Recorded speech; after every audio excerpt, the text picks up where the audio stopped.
बदलापूर जवळच्या ग्रामीण भागात गेल्या 10 दिवसापासून पडणाऱ्या दमदार पावसामुळे भात लावणीच्या कामाला वेग आलाय। यंदा पाऊस लवकर आल्यामुळे जुलै महिन्यातच सर्वत्र भात लावणी सुरू झाली। बदलापूरच्या ग्रामीण पट्ट्यात बेंडशीळ, चिंचवली, कोपऱ्याची वाडी, चामटोली, कासगाव, रहाटोली, मुळगाव, येवे, पिंपळोली, आंबेशिव या भागात भात शेती केली जाते।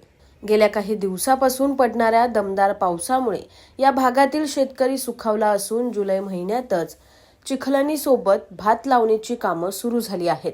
विशेष म्हणजे पारंपरिक पद्धतीने ही शेती केली जाते।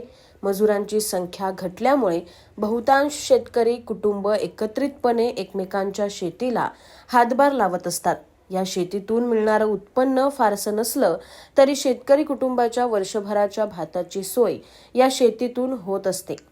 पावसाने चांगली साथ दिली तर येत्या 2 महिन्यात दमदार पीक हाती येईल असा विश्वास या शेतकऱ्यांनी व्यक्त केला आहे। पाऊस पण यंदा लई भारी पडला मस्त आणि लवकर पाणी झाला एक महिना अगोदर आणि भात पण पेरला लवकर आणि नंतर रापण झाले लवकर आणि म्हणून आम्ही यंदा लवकर लागवड चालू केली 1 महिना अगोदर। Bureau report, AB fast news, Badlapur.